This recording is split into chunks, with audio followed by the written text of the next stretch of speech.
Well, hello there once again, everybody. Welcome back to the Snug Wrestling Podcast. It's the start of the week. Once again, happy Monday to everybody. And we're going to be going over WWE's Monday Night RAW, getting closer and closer to WrestleMania. We're just a couple weeks away, which is exciting for so many reasons. Not only for WrestleMania, I'm going to go to the last Monday Night Raw before Mania. That should be cool. But tonight they were in Madison Square Garden. And these shows, because it's Madison Square Garden, they tend to be a little bit more exciting because they want to go crazy for the most famous arena in the world. And we did get a lot of surprises tonight. Some more matches were announced for WrestleMania, some unexpected matches. And we're going to be going all over all of this tonight with the Snug Crew, with Mr. Blood is here, hopefully. He doesn't have any more technical difficulties. Toxic and Tommy, welcome, fellas. How we feeling tonight? Really missing my laptop, guys. For those of you who don't know, my laptop got yanked off my dining room table. Nice MacBook Pro M4 chip, brand new computer. My dog was running around, got scared by something in the living room, yanked the cord, which drug the entire computer off my table, and it broke on the tile. Here's the funny thing. They make those those new MacBook Pro chargers to where they're magnetic, so they automatically detach to keep you from pulling them. It did not magnetically detach like it was supposed to. And it's going to be a couple of weeks, hence why I'm not currently running the Monday Night Raw shows, just because I didn't want quality to dip. I was having connection issues with my phone. So thank you guys for bearing with me for the most part on SmackDown before I left the stream. Comes down to it. The show was fine, drug quite a bit in the middle. It was weird. It felt like it drug while also going by somewhat quick. But I got a lot of gripes tonight with the pacing, and I'm going to bitch real fucking hard here in a minute on this opening match with the way they're structuring these ads, let me tell you. Other than that, we're getting closer and closer to Mania. Kind of crazy that April is literally in 2 days already. I feel like Christmas was yesterday. So that means we are quite literally within 20 days of WrestleMania, and that's exciting. I'm doing good. I only have one thing to complain about tonight, and I feel like everyone should know what that is. But the show was fine for me. I don't really have any complaints except for that one teeny tiny one. But it's not really a big complaint because there is also some reason I have towards it because I understand why they could have went the way that they did with this, but I'm just ready to get into the show. Show itself was fine for me. It looks like we are getting 10 matches for Mania, maybe 12, depending on how quickly things decide to add up. So we might be getting 6 matches per night. But as of right now, it looks like we're more than likely getting 5 per night, which honestly, I'm completely fine with. Alrighty then. And like I said, Madison Square Garden, full of surprises. Cody Rhodes showed up, and I'm like, what? Why? This is not SmackDown. What business does Cody Rhodes have on Monday Night Raw? His opponent from WrestleMania is Randy Orton, who's also on SmackDown. So what gives, right? He comes out, he does his super long entrance, he does the whoa and the pyro and all that good stuff. So, what does Madison Square Garden want to talk about? You know, he says that because it's Madison Square Garden, the WWE champion should be there in attendance. Okay, that's fair. Historically, the WWE champion is usually the main guy, the top guy in Madison Square Garden, right? Going back to the good old golden days or whatever you want to call them. But he gets interrupted by somebody whose song I didn't even recognize because I haven't heard it in a fucking long ass time. Stephanie McMahon Helmsley is on Raw on WWE TV. Holy shit, okay. Talk about surprises, right? That was cool. And Cody's like, "Well, what are you doing here? What do you mean what am I doing here? My grandfather built this place. Of course I'm going to be here. And I'm here to tell you, Cody, that you're not gonna be able to beat Randy Orton. Randy Orton is crazy. He's Randy Orton. This version of you, Cody, you're not gonna be able to hang with him, basically. So Stephanie McMahon, in her own weird way, tried to give Cody a little pep talk, smacked him across the face a little bit, and was like, "You need to think about how you're gonna go into this match, basically." So a little bit tough love here from Stephanie McMahon to good old Cody Rhodes before his match at WrestleMania to kick this Raw at Madison Square Garden off. I thought this was pretty swell, but what'd y'all think? It was definitely refreshing to see Cody open up Raw. I've got to be honest, I have never been a fan of him being a SmackDown superstar. He feels so much more Raw coded. It's felt very odd having him on SmackDown to me. It's the show that most people don't care about. Like, more people seem to care about NXT than they do Friday Night SmackDown within the last year due to all the bad booking and the horrible writing, the 3 hours, being just very grating on everybody's patience. And I was genuinely surprised to see him open up the show. And I was like, oh my God, thank you. It's not something with the Vision. It's not something with Brock. It's not something with Adam Pearce. It's not something with this. Like, it actually felt like, fuck, this is actually the most different opening show we've had in a long time. Having Stephanie come out was even more of a surprise because the older I've gotten, the more and more I've really appreciated Stephanie McMahon. I've said this before. To me, she is literally the most least problematic McMahon. Out of her whole family, she is the least problematic. That includes Triple H, that includes Shane, that includes her father for sure. She is literally, in my opinion, the one McMahon that, like, everybody's like, we like Stephanie. Having her come out was great. She almost cried. It was nice. Her podcast has also opened this like new wave of appreciation towards her because you just see her kind of disarmed as herself, really having these great conversations with so many superstars and talent. And having her out here with Cody back in character, where she's like trying to be the angel on his shoulder, where we mostly almost always see Stephanie in a heel role, especially over the last decade and a half. Having her be babyface doing tough love for Cody was great. It reminded me of Mick Foley coming out against to talk to Edge years ago, when he was like, you need to find that edge that put me through that flaming table, find that edge.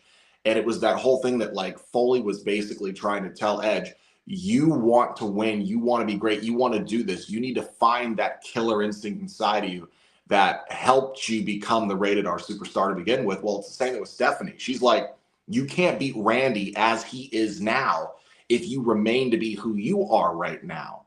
She goes, with all due respect, you are not your father.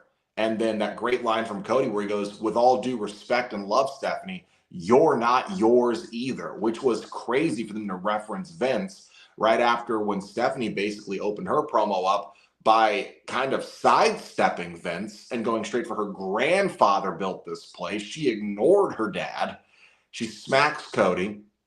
But all in all, I do believe that if we're going to get an unhinged Cody versus Randy, this needs to be a stipulation match. This can't be just a one-on-one match. We're talking about having to uncage Cody against an uncaged Orton. It needs to be no disqualification or a Hell in a Cell or something like that. This needs to be a blood feud, and that's what I want to see at Mania. Yeah, I 100% agree. Stephanie is 100% without a doubt the least problematic McMahon because I mean, who knows what Shane's doing? Vince, he's Vince. And then Triple H, he's Triple H. So I mean, and just I feel like no one can really hate Stephanie because of her promo work and all she does, like, I don't even know the word for it, but I just feel like that you can't not like Stephanie McMahon, even though she does have the last name, which that is not really an issue. But yeah, I found it surprising and I was confused why she was out here. I was like, why is she out here? But the one thing that I did pop for was them referencing Vince and the slap to Cody. I just don't have any words. That's how shocked I was. I mean, I was like, "Holy shit, are we gonna get Stephanie in this story?" Which, no, we're probably not. Which she is technically, but I was just shocked at the entire thing of her being out there and the slap to Cody. What I love is the fact that Stephanie McMahon has a reason to be in this because of the fact that she has been on the other side of this version of Randy Orton before. Because memes are coming out already. And this is not surprising. These memes have been coming out for years on this. That Randy Orton, when it comes to gender equality, there you go. This man will RKO and punt both genders right then and there. Man and woman. He full-blown will. And there is no one better to remind people of that than Stephanie McMahon because of the fact that she has been on the other side of it. She has been RKO'd by this man. Everything else. She knows how it is when Randy Orton is listening to those voices inside of his head. So her reminding Cody on that and reminding him of, hey, you were once with this man when even the slightest bit of voices were popping into his head. This is all out. You can't beat him the way you are now, which is true. And there's no better proof of that. Look back to Mania last year. I hate to say it because I fucking hated that match. But if he couldn't beat Cena in that moment, then he cannot beat Randy Orton with all of the voices going on in his head at once. You're muted. Thank you. Yeah, it was an interesting promo and segment because they both know Randy so well, even though Stephanie claimed like, oh, you have no idea who you're dealing with. But Cody's like, actually, I do. We go way back, Stephanie. What the fuck you talking about, right? But they also reference that mystery person that Randy Orton's been talking to on the phone so goddamn much. And I don't know. I got mixed feelings about that because it's like, okay, they decided to go with Stephanie McMahon. Is this a one-off or are they trying to tell us something more? And it's funny that you guys mentioned Shane McMahon. I'm like, could Randy Orton be talking to Shane McMahon at this point? I mean, it could be anybody, right? But I thought that was very interesting. Glad to see Stephanie McMahon on WWE TV once again. All right, y'all, let's go to the opening match. They decided to start off hot with a World Tag Team title match, and it's a no disqualification, anything goes between the Usos and the Vision. And to make things even a little bit more interesting, I Show Speed, a recently cursed I Show Speed, was ringside for this match. And LA Knight was doing commentary. So anything can happen here because anything goes, right? And we got all these people involved. And it did, man. Shit went down. The match was a hardcore match where they had the kendo sticks, the tables, the steel trash cans, and the whole shebang. LA Knight got involved. I Show Speed got involved. The Brass Knuckles were involved. The Logan Paul famous Brass Knuckles, who he got it from his mama, who was also ringside, which was hilarious. But I Show Speed gets a hold of the Brass Knuckles and accidentally, quote unquote, hits LA Knight, which this basically led to the Vision winning and becoming the new World Tag Team Champions. And I loved every bit of this, man. The match, the angle, the shenanigans, and we got new Tag Team Champions, y'all. Yeah, see, this is where I'm going to gripe a little bit. This is going to be probably my main rant of the episode.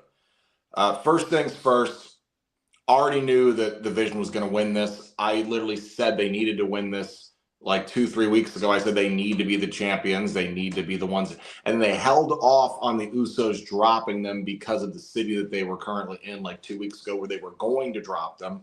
But interestingly enough, WWE needs to fix their fucking ad breaks. Because unless you're watching internationally where you don't have these ads or shit, or you're paying out the ass for ad free, in my case, in my household, I pay $28.99 a month for Netflix between my 2 TVs, and I also pay for my mother's account who lives about 3 towns away. So I pay almost $30 a month, and that's with ads. If I want ad free, I have to add another $6-7 fucking dollars a month. So because of that, I was pissed off when it went to ad break after they send the Vision out of the ring with the Uso Crazy. And then we cut back 3 minutes later, and there's a table in the corner. There's 2 trash cans in the ring. There's kendo sticks all over the place. And I'm like, what the fuck happened? Because this is the problem. You could have just had the ad break before the match started and then cut to the match starting with the ad break ending. Because I missed... How did I, like in 3 minutes, these guys got all these weapons out from under the ring. Other chaos happened. The Vision is down on the fucking ground. And I'm like, what the fuck did I miss? Like, it's so aggravating, WWE. Aside from the fact that I had, like, I'm not bullshitting you, 10 ad breaks tonight, okay, that were all 3 minutes or 2.5 minutes at the least. In the middle of so many matches, it just keeps breaking up momentum, and it's aggravating as fuck. The match was fine, but I gotta be honest. For a match that was for the tag titles, it felt extremely low stakes for me. It felt low stakes for me because I already knew the Vision were winning, because they kind of needed to win, because you can't have Paul Heyman set them up and say, hey, you got to go and do all this, and then have them lose. And 2, it felt low stakes because they involved the Danhausen bullshit in this match, which is supposed to be a serious feud. And then I Show Speed is involved in this for no reason other than the curse. So then, because he gets yanked over, it goes from being a serious feud over the tag titles to comedy bullshit. Oops, I accidentally hit the wrong guy. Let me just set these brass knuckles away and Scooby-Doo moonwalk my way out of here. And bam, the Vision win. I'm fine with the Vision winning. I knew they were going to win. I did not want them to win because Danhausen's curse was affecting I Show Speed, who then is sitting ringside, somehow just placed next to Logan Paul's fucking mother, and then gets yanked over the fucking barricade and then gets involved in the match. Like, it's so stupid. I'm sorry, it's stupid. I'm happy the Vision won, but I wanted this feud to remain the serious feud, not comedy bullshit with a curse thrown in, and then they won because of that. And I'm like, oh, great. You know what else this means? We're getting a 6-on-6 at WrestleMania. I Show Speed and the Vision versus the Usos and LA Knight. Because I was wondering how they were going to include LA Knight in this. Bam, they're throwing I Show Speed into a match. It's so fucking stupid. I agree with that last part. I think that we would get that match, but I feel like the only 2, like, quote unquote, or no, not even quote unquote, the only 2 heels in the match would be Austin Theory and Logan Paul, because Speed kept on saying, hey, I don't want to be a part of this. I didn't mean to get involved.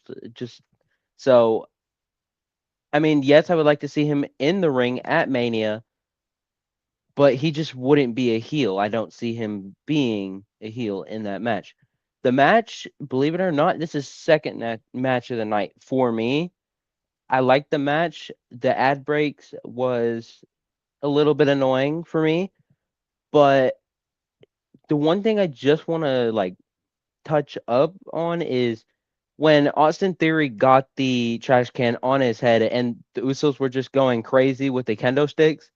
Jay Uso looked like he was a kid that just figured out how to pinata works.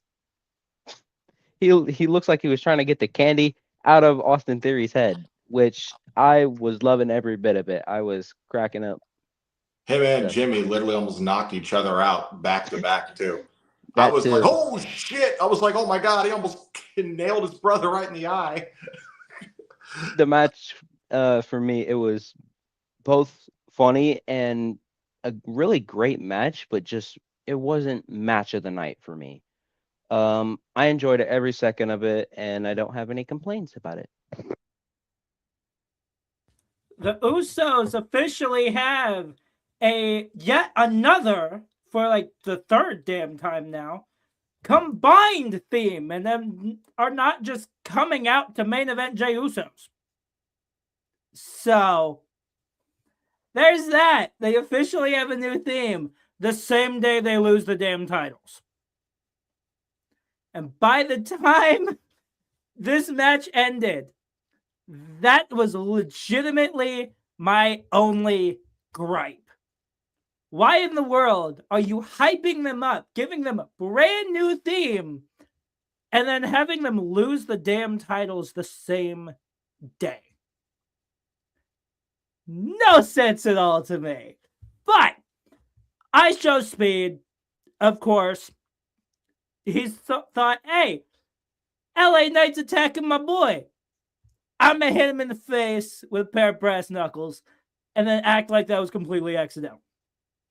So, there you go with that. I am not too happy that the Vision are tag team champions. I feel like that could have waited until later on. I feel like that would have been a bigger spot for Mania, knowing the fact that, hey, we'll get to something that was announced later on, but that's another big thing involving the whole Vision situation. But still, that was really my only gripe. Yeah, dude, when it comes to like the commercials and stuff like that, they started doing that for like even the international viewers recently. Like every now and then they'll throw in like a 3-minute break. So I just decided, you know what? I'm just going to watch it in regular USA Netflix at this point because it's like, fuck it. It's the same shit anyway, you know? All right, moving on.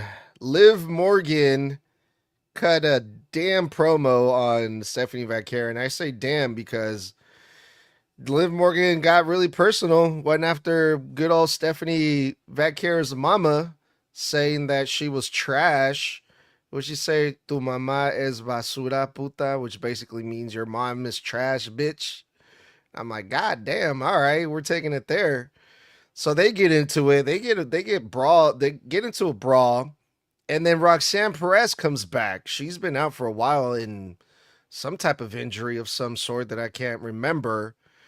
But yeah, cool to see Roxanne back right in time before WrestleMania. And again, man, this feud between Stephanie Valkyria and Liv Morgan just, to me, in my eyes, just gets more intense and more hotter every week. And I'm really enjoying this. What'd you guys think? Good promo from Liv. I mean, I knew somebody was coming out. I expected it to be Raquel to blindside Stephanie. It's the way that they frame up somebody whenever they're like coming back into the ring from, announcer side.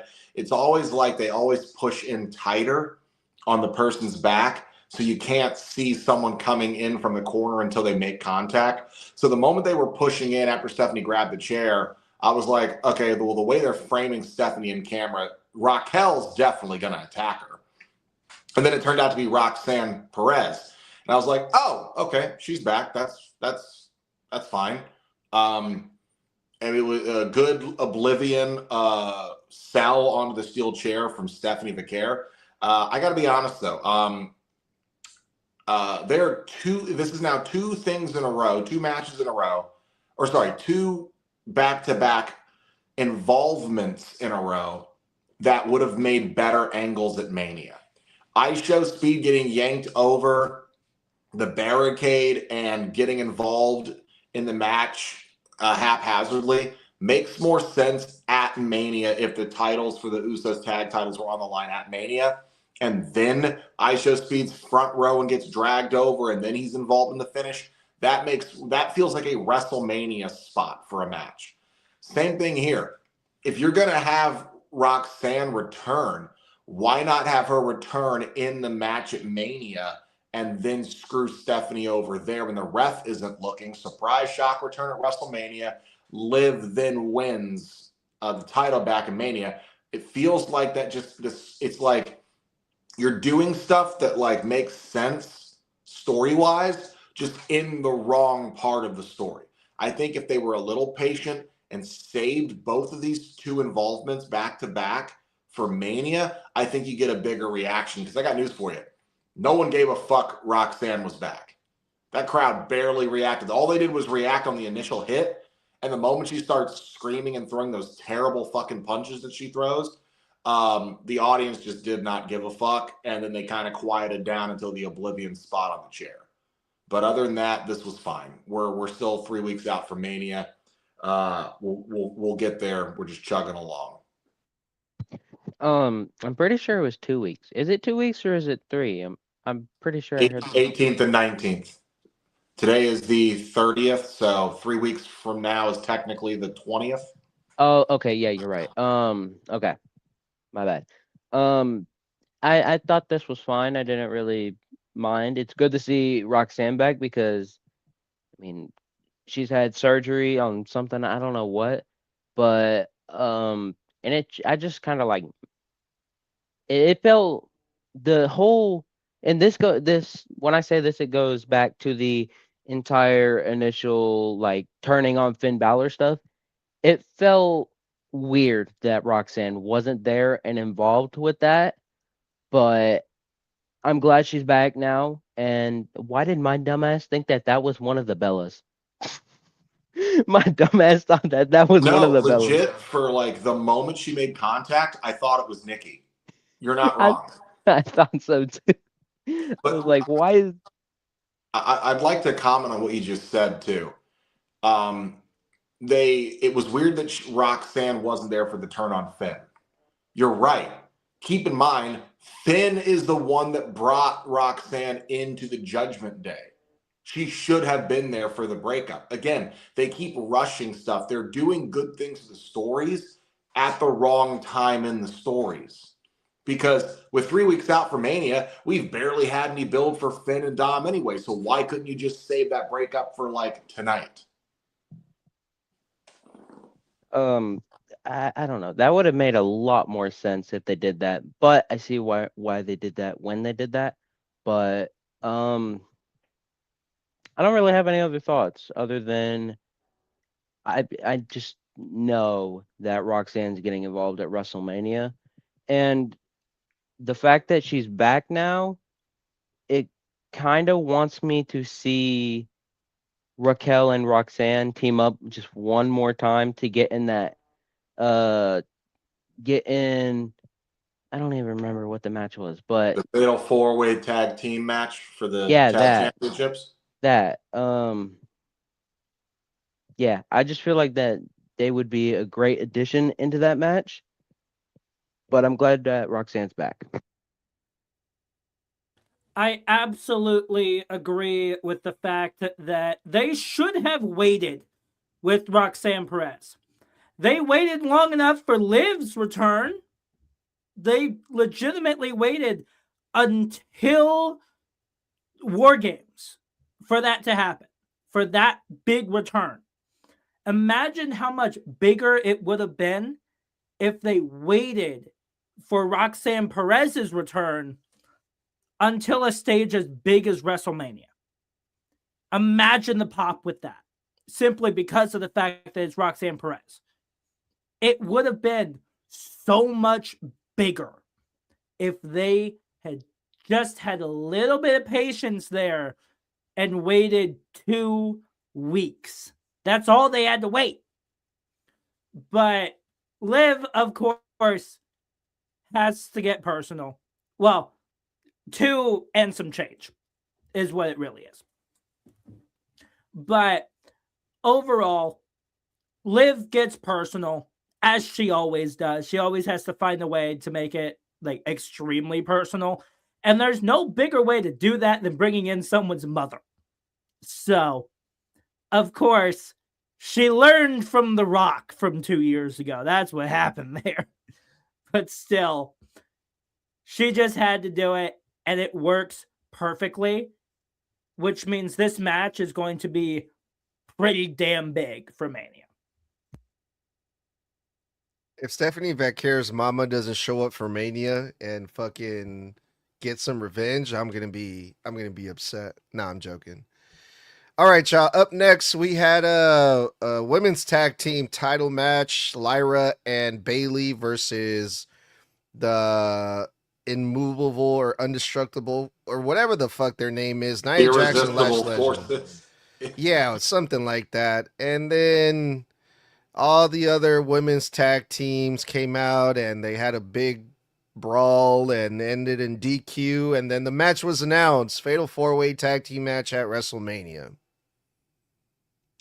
What I find funny, why do all these women's tag team names either majority suck or they don't even have names?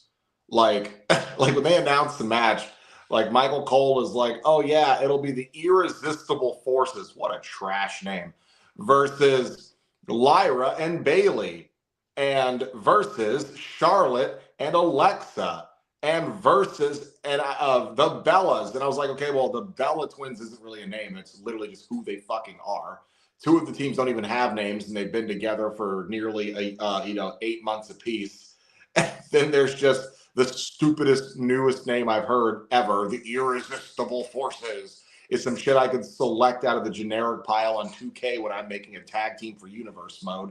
But this is fine. I was washing dishes during this match because I already knew it wasn't going to end clean. I already knew that Bayley was never going to get the rub for those titles on free TV. If they're going to put them on anybody, I think it's about fucking time you give Bayley these tag championships at WrestleMania for her and Lyra to have an actual title run. I'm sick of them snubbing Bayley every chance they get. I'm sick of Bayley having to eat the pins. I'm tired of watching Bayley not get the Intercontinental Championship. I'm tired of Bayley always having to be the utility player when it comes to most of the matches she's in. She is the best in the match out of everybody there, not only skill-wise, but leadership-wise, veteran-wise, work-wise. She's just the best wrestler in every match that she's usually fucking in. So I think it's about time you put it on her and Lyra at Mania. With this being a fatal 4-way, I feel like we all knew this was going to be a multi-tag match for Mania. I mean, why else would you be building up the women's tag division for like the last 6.5, 7 months straight as strongly as you have been if they weren't all going to be involved at some point together? They've all been interfering in each other's matches. They've been crossing brands. We knew this was coming. It's just nice to see it official. It's nice to see WrestleMania's card taking shape. I'm excited for this match because I think it is going to be good when I look at the collective work that is in this ring. Again, you have Nia Jax, former world champion, Alexa Bliss, former world champion, Charlotte, former world champion, Bayley, former world fucking champion. You have Asuka, former world fucking champion. And then you got to look at everybody, or not Asuka, sorry, that's the Kabuki Warriors. The Bellas, Nikki, former world champion. So when it comes down to it, I think it's going to be really good. I'm excited for it. And I don't have a lot of thoughts other than it's just nice to see it on the card. Yeah, it's nice to see these 4 women that have been getting in each other's matches and costing each other the tag titles multiple times, by the way. And now the newest team that got their tag title opportunities, I wouldn't say robbed, but costed, Bayley and Lyra. And I don't even know if this is right, but I don't even know if is Charlotte and Alexa's team name like Char Alexa? Is that just people like thing people say on online, or is that like It's just the loving name they've been given by the fans, really, but they don't have an official name. We all thought it was the best friends for like 2 months, and they still just come out as Charlotte and Alexa. that makes okay. Thanks for clearing that up. I'm just not a lot of thoughts other than I'm glad to see it on the card because I mean just yeah. Of course, this was going to happen. we all knew that this was not going to end clean. It just wasn't. There's too many players in this game just for this match to end clean. There was just no way. So, of course, everybody gets involved. Basically, the entire women's tag division at this point got involved in this one thing. So, this is not the first thing, though, in my head at least. Because my mind immediately goes, hey, we got a fatal 4-way for the IC title. I believe it was last year, wasn't it? Or something like that. I think that was last year. Now we're getting another one, fatal 4-way tag for the tag titles. So I say, let's do it. Let them go at it. But Bayley deserves better. We have a fatal 4-way for the women's IC titles at Mania? He's saying No, for last tag year's titles. Mania for the men's title. Okay, because my final thought on this, Edgar, I'm sorry, is if we're doing a fatal 4-way for the tag titles, why don't we just throw the Kabuki Warriors in there too? Why don't we just throw in fucking Raquel and Roxanne? I mean, because now I'm thinking of all the people who are going to be left out and that are going to be thrown into some stupid battle royal or some dumb showcase match. And it's like, just make the women's tag titles a tag team like gauntlet match and let them run one after the other and after the other, or do it all tornado tag style. They're all legal and it goes by elimination. Last person for their team standing wins. And just utilize everybody you've been building for all this time. It just makes no sense to bring Roxanne back, leave her off the card. Raquel was just in a feud for the World Championship. Oh, she'll be off the card. The Kabuki Warriors are a tag team, but they're too busy interfering in singles competition. Off the card. So I'm just like, I feel like this Mania is shaping up well, but there's a lot of shit left on the table that I feel like a lot of people are going to be sitting and catering who shouldn't be, or thrown into some bullshit battle royal or, showcase match no one's going to give a fuck about. Yeah, and just to piggyback on what you're saying really quick before we move on, Mr. Blood, like I get where you're coming from, but also we're gonna talk about some of the other matches that were announced tonight on Raw. A ladder match with 5 people in it. Then you have this fatal 4-way match, and then I'm pretty sure the fucking United States Championship is gonna turn into a triple threat match. So I already feel like they're adding a whole bunch of people to these matches already. And that's one of the complaints that I have a lot about AEW shows. They have like fucking 13 matches, and one of them involves like 10 people, and they just have all these fucking wrestlers just because it's like, oh, let's just have them on the card. And sometimes just having all these people just so they can be on the card of WrestleMania, sometimes it's just like, yeah, like I don't know. The problem is that you spend all that time building up all of these people. And the thing is, there's so many of them that were involved in very important stories that are not announced for Mania. Like, again, like your girl Raquel, MVP of the Chamber, fantastic in the Rumble, was beating the shit out of Stephanie not 2 months ago, sitting here taking spots for herself from Liv. And now she's in the middle of, feuding with Io Sky out of nowhere, and it's like the Kabuki Warriors are involved. Well, all 4 of those women have all been involved in major stories in the last 3 months, and I don't see any announcement for any of them for Mania because the women's IC title is being a singles defense by AJ against Becky Lynch, and it makes me miss when the Money in the Bank ladder matches were on Mania. We don't need a PLE for that. It makes me miss that because all those people had something else to do that was still stakes, that was still for something important. And I just feel like they've replaced that with runner-up, oh, you'll be an Andre the Giant trophy winner, or you're going to showcase your division. And it's like, then why spend all that time putting them in stories and building them up if when the show of shows comes, you leave them out of everything important that you had them previously a part of within recent weeks? You know what I mean?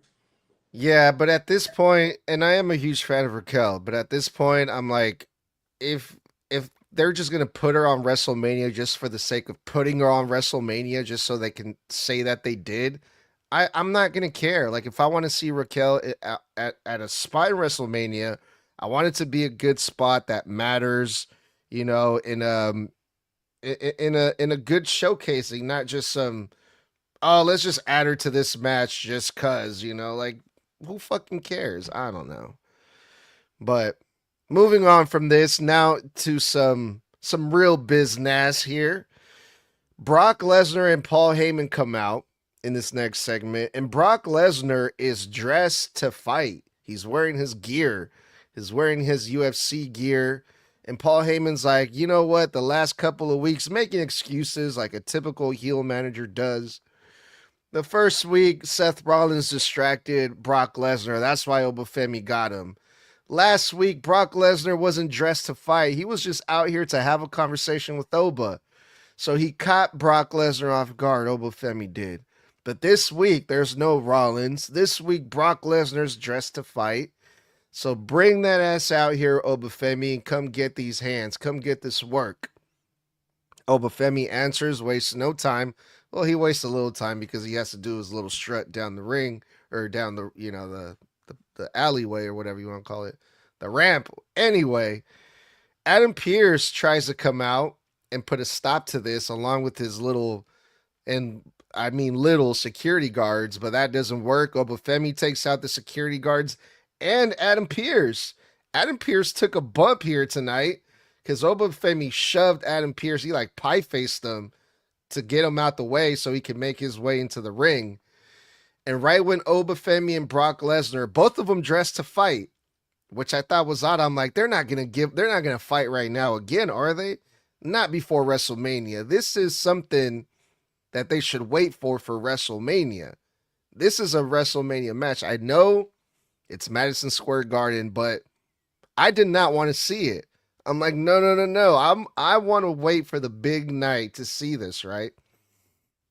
Thankfully, Papa H, my savior, came out and he was like, nope, you're not doing this. Get this big motherfucker Brock Lesnar out of here. This match is going to happen in WrestleMania if it's the last goddamn thing I do. And it's Triple H, man. Of course, they got to listen to him, right? So maybe not Adam Pearce, but they'll listen to Triple H. I'm going to make this quick because I really just was very aggravated about this. One, I think this is the best Brock Lesnar match build to a Mania match we've had in years because he actually seems to give a shit about putting Oba over. He seems to care about making sure that this kid is seen as a star. I think that's a great thing because if this is in fact Brock's last handful of months leading into SummerSlam, then I think he's going out the right way, really putting his best foot forward, showing up for all the week-to-weeks, making sure that Oba looks great, and that's amazing. I tip my hat to Brock, even though I cannot stand him. But two, this was also stupid. What a fucking case of blue balls. I know people are like, oh, they got to keep them apart until Mania. Well, if that's the case, why'd they let them get physical the last 2 fucking weeks? So now we're going to keep them apart. Like, you flew Brock all the way out to New York from Minnesota or North Dakota, wherever the fuck he lives, so he could put on his shorts and his shoes, tie his hair back in a cute little ponytail, and then walk out of the ring like a bitch. Like, I'm like, that was worth the air miles. All I'm saying is, you could have just left it off the show, saved it till next week, or saved this specific pull apart. Hey, we're not giving away the main event or we're not giving away one of the big or one of the big marquee matches until Mania. You could have saved that for the go home show of Raw for Mania. It didn't need to be here 3 weeks away. As far as I'm concerned, this could have waited 2 Raws from now. I thought it was really stupid here. And it was a waste of fucking time. And Triple H, of course, has got a Triple H. He comes out to enormous fucking boos. And the crowd didn't just hate it because it was like them blue balling. It was them hating it because Triple H came out. So I'm like, this again, feeding into my point all show that they keep doing good stuff for the story. They keep doing it at the wrong fucking time. This belonged 2 weeks from now on the Go Home show. The shit from the opener where Aisha Speed gets involved should have been at Mania because that felt more like a Mania angle. The shit with Roxanne returning and attacking Stephanie should have been at the match at Mania, so you get the return pop and Liv can win the title back in a way that also protects fucking Stephanie. They keep doing great story decisions. The shit by having them all turn on Finn instead of waiting till Roxanne was there for it because he's the one who brought Roxanne in. If you just fucking wait and stop rushing WWE, you're going to get better and bigger reactions from this shit. That's all I'm trying to say here. And this, again, proved it. This segment was fine. It was in the wrong episode. Yeah, 100% agree. It just felt like wrong place, wrong time. It was entertaining, yes, don't get me wrong. I was down to see them throw hands right then and there, but the one like problem I have with this entire thing is that I feel like most of the Triple H hate comes from the IWC, but I feel like that people just like hate him because he's him. Because I mean, he doesn't book the way how they want to. I mean, it's not his show, but it is kind of his show. I don't know what to call it. Like, it's not his show, but it is his show at the same time. It's his baby. It's his creative. That. But I just feel like he gets too much hate. Yes, he can do some stupid shit sometimes, but sometimes he also does really good stuff. And it was one of the scenarios that he does stupid stuff. Because like I said, like Blood said, wrong place, wrong time. It should have happened maybe like next week, the week before Mania, or maybe like last week or something. I don't know. It shouldn't have happened here. Yeah, it shouldn't have. We all have said it at this point. Triple H has a problem of doing the right things, like truly doing the right shit, but doing it at the wrong damn time. Not me. Shut up. I didn't say that. Well, I don't you agree didn't. with that, just for the record. But go ahead. Well, you're clearly wrong on his. You are in the minority there, Snug. But still, at this point, I feel like he should have put his foot down. I'm with Tox on this last week. Like, as much as I loved the moment of Obafemi taking Brock Lesnar out for a second time, I feel like at this point, that's really when he should have put his foot down instead of here. I don't know, man. You guys sound kind of contradicting a little bit because you guys all agree this is a great feud, right? But then you guys are like, oh, I didn't want to see this tonight. I think because they do stuff like this is the reason why this build-up, I think Mr. Blood was the one that said it, it's one of the best build-ups for a Brock Lesnar match. And this is why. Nah, but you're misunderstanding. It's not contradictory to enjoy something, but also recognize it's ill-placed. People love the Black Widow movie. However, it came 6 years too late after her character had already been killed in Avengers Endgame, and the story takes place directly after Civil War in 2016, 3 years before she dies on screen. You can enjoy something, and it can be at the wrong time, is my point. People love Top Gun Maverick 25 but this years is later. Madison Square Garden. You gotta have Brock Lesnar at the MSG. You can have him there. Doesn't mean that what you have him doing there makes sense. The point is that if you're going to sit there and tell me now Triple H after 2 interactions decides you guys can't touch each other. Why didn't they come out and stop Oba last week when he came down the second time? The point is, you can easily go, hey, we're going to keep talking shit, build this up. We're going to have you guys either do this next week where we keep you apart, and then on the go home Raw, you attack each other, or we have you guys attack each other next week, and then on the go home Raw before Mania, we go, nah, you're not touching each other again. Save it for this weekend. That really gets the crowd on the edge of the seat going, oh, you blue balled me. Oh, I can't wait till Mania. Fuck. That's what you do. It's a great fucking story beat at the wrong time in the story song. I don't know, man. Well, we do know one thing. Brock Lesnar is going to be at least make one more Raw appearance, and I know that because he was advertised for my hometown in Sacramento. So I don't know. There's a couple more Raws left. I don't know if he's going to show up to every single one, but he has one more left at least before WrestleMania. Yeah, there's 2 Raws left before Mania. Okay, so I guess the question is he going to show up for both of them? I don't think so. Maybe just the one here. But, I mean, I'm loving this, man. Everything about it. So we'll see what happens next with Oba and Brock. Because up next, we had Penta versus Kofi Kingston for the IC Championship. Penta won, even though Grayson Waller was ringside trying to help Kofi. Kofi didn't want his help, which kind of backfired. And then after the match, Penta cut a promo announcing the big ladder match, which later on it was announced who is going to be in this ladder match. It's going to be Penta defending versus Dragon Lee, Javon Evans, Rusev, and JD Madonna. I thought this match was fine. It's good. It's Penta. It's Kofi. Stuff with Grayson Waller, the cracks between...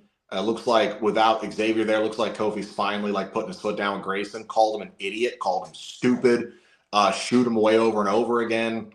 I think good. It hasn't gone anywhere. They literally like started off strong with it, and then they went weeks and weeks and weeks without us even seeing them do anything with Grayson on TV. Again, I stand by what I said months ago.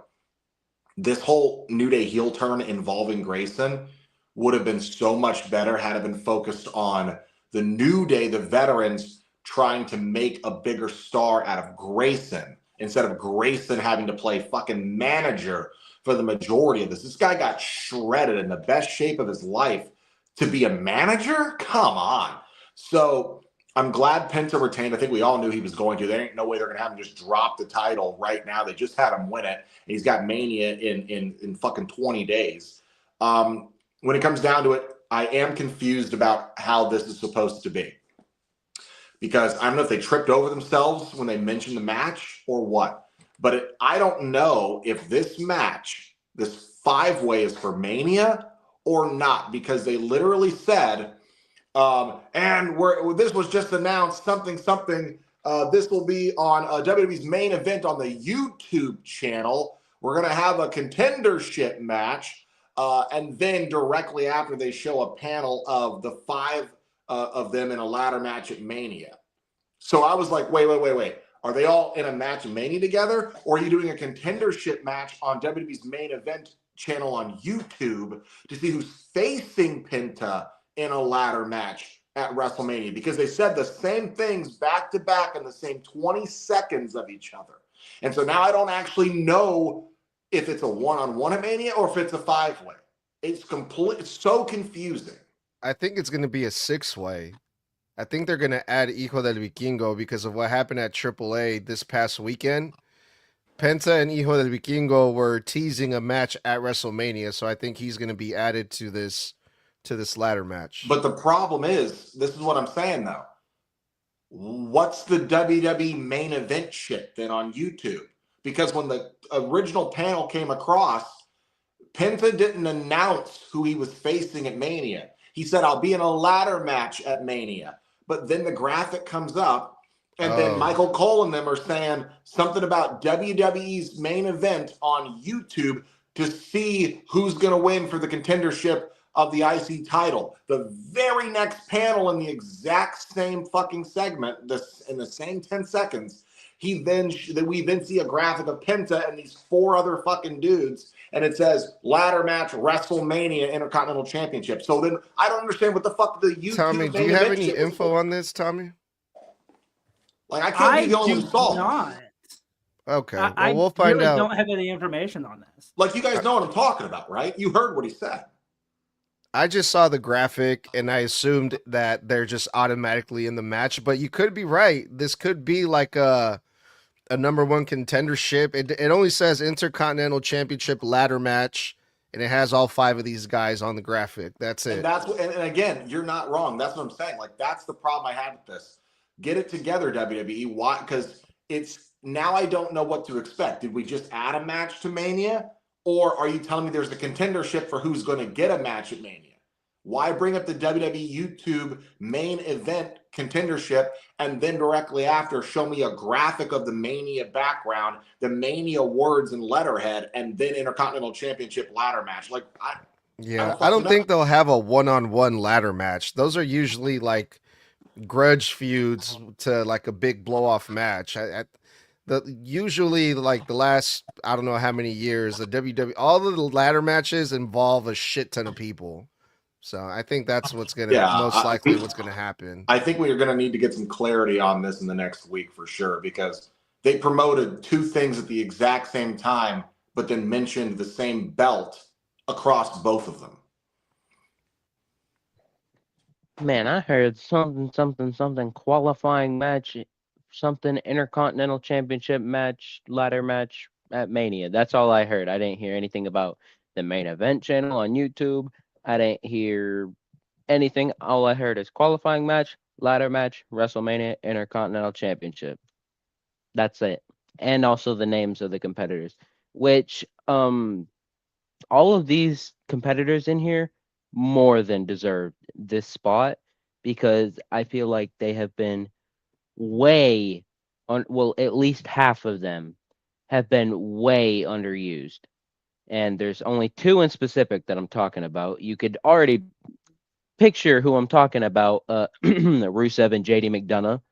But the match itself, surprise, surprise, this was actually match of the night for me. I liked this match. It was smooth. It wasn't clean because Grayson tried to get involved, but that's not what I meant by clean. I meant like it was a clean match. It was just I don't even know the words for it. That's how much I liked it, if that makes sense. Where was Javon? In a backstage segment. I was surprised he wasn't involved in this, trying to keep Grayson away from screwing over Penta. That's what I was saying. I'm like, okay, where's Javon? Because someone's got to deal with Grayson, because he was like one of those background things where I forgot whose backstage segment it was, where he was just in the background talking to Kofi Kingston. I can answer that. It was. I thought it was a weird footnote, but I was like, why is, like, he was just feuding with Kofi literally last week and arguing with him, but he's going to send Penta out there by himself to deal with 2 people? I was like, that doesn't sound like Javon. It was the backstage segment was with Adam Pearce, Isha Speed, Danhausen, and LA Knight, like in the beginning of the show. And basically what they were saying was Kofi's trying to recruit Javon, and he's trying to lead by example, and he's trying to win so he can prove to Javon that he should accept his offer or some bullshit like that. So, yeah, this was match of the night for me. I liked the pacing of it and just all around the vibes from the match. This should tell you right now. Like, the match itself, I loved it. Penta did his thing. Kofi is as good as he always is. But my main gripe myself is the fact that I forgot this ladder match was even announced by Penta. It's the entire reason why at the beginning of the episode I said 9. Because I completely forgot about the other matches that were announced tonight until I looked back at what you sent us, Snug, and realized, wait, I miscounted. That's 11 matches that we have. not Damn. 9. So right now it looks like we're getting 12. So Oh, goddamn. yeah, match of the night for sure. I'm with Toxic on that one. Penta, as I said, he's as good as he always is. High flyer, all of that. Same with Kofi. I want to see Kofi in another Rumble doing his stuff with there too. And another match was announced. Well, it hasn't been announced yet. It did actually, now that I think about it. It was announced. Seth Rollins versus Gunther was announced, made official for WrestleMania by Adam Pearce. And the way this all went down, Paul Heyman goes out there to address the crowd. And the big question that Adam Pearce was asking Paul Heyman all night, have you checked your email? Have you checked your email? Paul Heyman's like, no, bitch, I'm from New York. I don't check my email. I'm a Hall of Famer. I'm a GOAT. I'm the only standing promoter of the 90s and the only manager standing, active manager from the 80s. Put some respect on my name. And Adam Pearce was like, look, bro, I've been trying to tell you that Seth Rollins, all his charges were dropped by Boston PD. Seth Rollins is a free man. Free my boy Seth, is what Adam Pearce said. Seth Rollins showed up with a steel chair and hit Paul Heyman on the back. Poor Paul Heyman, dude. This whole entire month, he's been through hell. He's been rushed to the hospital. He's had his nose broken. He's been stomped out. He's been hit by fucking chairs and all kinds of shit. Paul Heyman's been going through it this month. But Gunther, of all people, showed up and attacked Seth Rollins. I have so many questions. Is Gunther joining forces with Paul Heyman now in the Vision? I don't think so. Because after Gunther took out Seth Rollins, Paul Heyman was still selling in the ring. Gunther did not go over to Paul to try to see if he was okay or nothing. He just went about his business, kept going, okay. So this kind of just felt like we just need to have something for Gunther to do. Seth Rollins needs an opponent because they're all either injured or busy doing something else. So, hey, let's just throw Gunther in there is what it felt like to me. Because other than, what business does Gunther have here? Like, I know we might find out, hopefully, but this was just like, huh? All right, so this 100% confirms, unless they swerve us randomly at the last minute, which would be stupid, unless they're going to do something in the match itself at Mania. This confirms that the rumors that Braun Breaker was apparently going to be healed in time to have his match against Seth are false. I want to do something a little different here, Edgar. I want you to post this clip on Instagram, what I'm about to say, and I want to attach an Instagram poll to it so we can gauge how our fan base and the wrestling fans feel. Do you guys like that we are getting Gunther standing in for Braun against Seth at WrestleMania, even though we all know it should be Braun Breaker? But Braun is injured. He can't be in the match. So would you have rather, I mean, you can't change it now, but again, this is Gunther basically needing something to do at Mania because he's been on a tear and leaving him off the card would be ridiculous. So it's Gunther versus Rollins with no reasoning so far, no attachment to the Vision whatsoever. I can't even remember the last time Gunther and Seth had anything to do with each other. And this feels very thrown together. So Seth has a match and Gunther has a match. The question I ask you, the wrestling fandom, the IWC or wrestling fans in general, are you okay with Gunther versus Seth? Or not? And that will be the poll on Instagram. Yes or no, are you okay with it? And that's all I have to say about this. Well, I guess you can tell what my one complaint about the show was.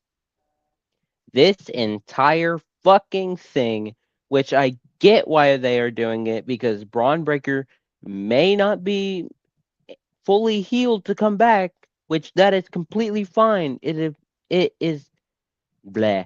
It I swear to God, why is my brain like this? It's if it's for that reason, thank you.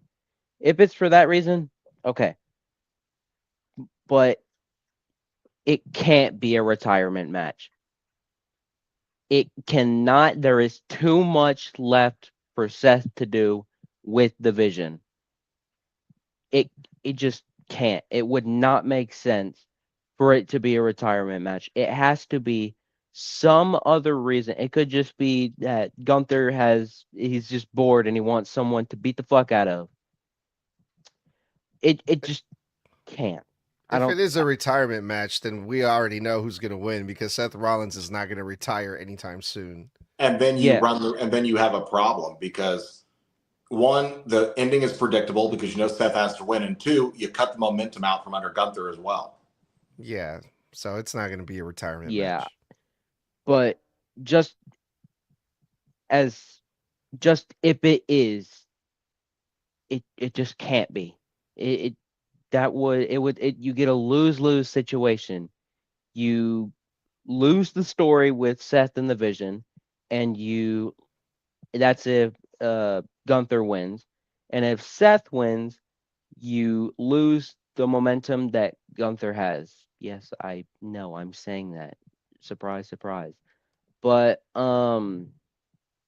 this entire thing is all right. I'm glad that Seth is medically cleared. Hope to see him in the ring very soon, not just at Mania because I know he's at Mania, but I want like if he's I don't know the word for it. If he's like if he has a match in the next 3 weeks, which I don't think he would, but I just miss this man. I just want to see him in the ring again. I do apologize for slipping out. It is because of the fact that my laptop decided to be extremely stupid with me and dropped the internet all of a sudden. But when it comes to this, Gunther, I am confused. Are you going after Rey Mysterio or are you going after Seth Rollins? It's Seth. Rey is injured. Okay. So they're legitimately just shoving Seth into the situation just to have Gunther at Mania. Gotcha. Randomly out of nowhere. Just because, hey, look, he's another old timer. I'm going to go after him now. So that's just how this feels with me. It just full-blown feels like they just shoved Seth in there because Rey is injured. Yeah, that's one of the reasons.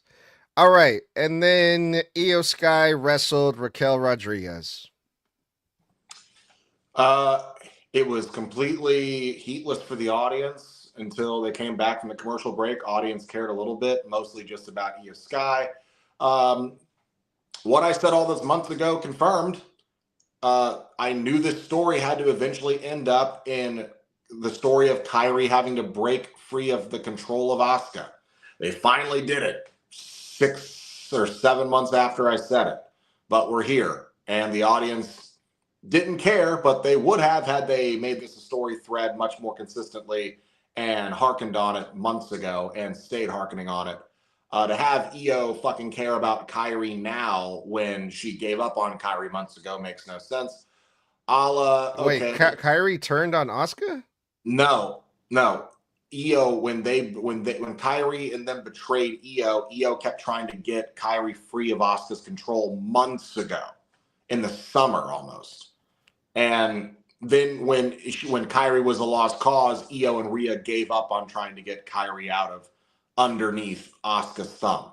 So then now months later, they're like, oh, hey, Io just randomly cares about getting Kairi free from Asuka again. Okay. Would have made a hell of a lot more of a deal if we had kept on that story beat the entire time, the abuse, and seeing Io constantly trying to talk to Kairi and it not working. Not just let's drop the story thread for 4 months and then pick it back up and expect people to remember or care. But okay. Raquel gets the win because of, Io being distracted, from taking out Asuka, and match is over. Tits up, hooray.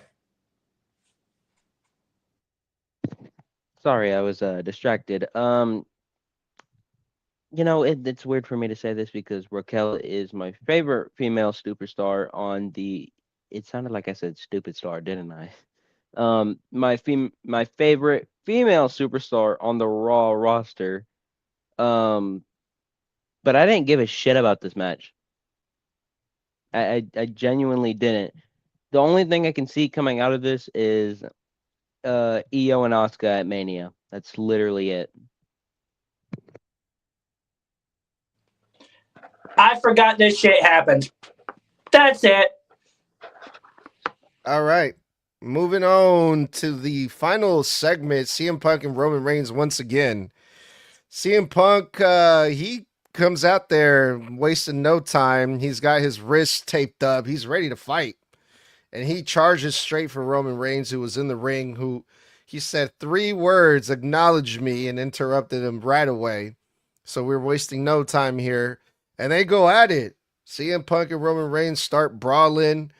It kind of reminded me of Randy and Cody over on SmackDown. There was some security there. They couldn't keep them apart. They just kept fighting each other. It wasn't as long as the Randy and Cody segment, but CM Punk did manage to get some revenge on Roman Reigns, hit him with a GTS, then power bombed him through the announce table. Kind of like how Roman did to him last week and was like, yeah, who's fucking old now? Bitch, you just got power bombed through the table by an old man, Roman. And yeah, man, CM Punk is looking crazy. He is like laughing. He's punching Roman. He's going ham. This was so good. I thought I'm so pumped for this match, and I just love seeing Punk and Roman beat each other up, bro. I think it's music to my ears. Yeah, I'm extremely glad that although I've enjoyed the vast majority of all the promo segments and exchanges over the last many weeks involving the Usos and Roman and Punk, or just Punk and Roman themselves, it was nice to see them cut through the promo stuff tonight and just go straight to the physical, because we've had a little bit of physical with them, right? But it was nice to just get from okay, I've said enough, I'm gonna beat your ass. And just with no Usos involved, this is why Punk is my GOAT. Just goes, I ain't fucking scared. I ain't never scared. Charge that ring. They're beating on each other. Punk got quite a bit more shit in on Roman than Roman was even able to get in on Punk, even with the help of the fucking Usos last week. Punk was beating on him. Punk throws him over the top rope, hits the ground. Punk throws him face first in the freaking the freaking post. Punk hits him with a GTS. Punk powerbombs him through a table. Then Punk starts beating on his head while he's already half conscious. It was great. The security earned their money tonight. Those poor bastards had to deal with Brock Lesnar and Oba and then go deal with Punk and Roman. You better give me a raise, Adam. But it's nice to see them finally getting physical. I like the fact that Punk's like, you can call me old, but again, like I said before, you just got your ass beat by an old man, let that sink in, Roman. You got your ass beat by a guy that's nearly 8 years older than you. And on top of that, I'd like to remind people who think Roman is better, this and that. CM Punk in WWE canonical lore and history has beaten Roman before. Clean.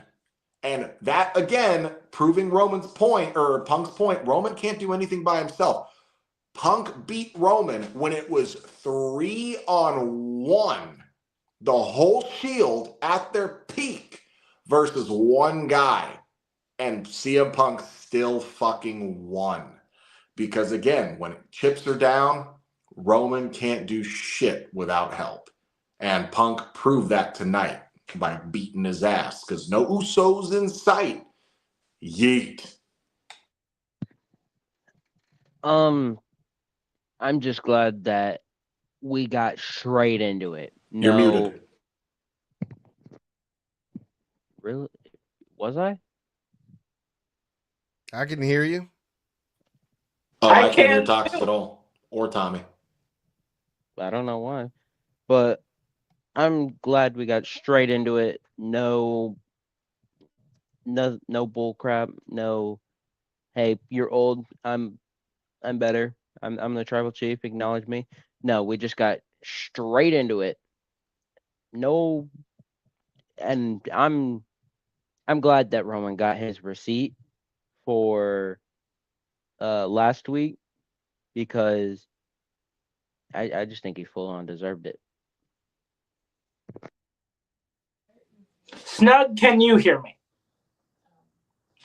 Okay, that's the big thing that matters here. So, the only thing that would make this feud even better, in which I wouldn't be surprised if it happens next week or at the go home show for Mania, is if Roman brings up Larry.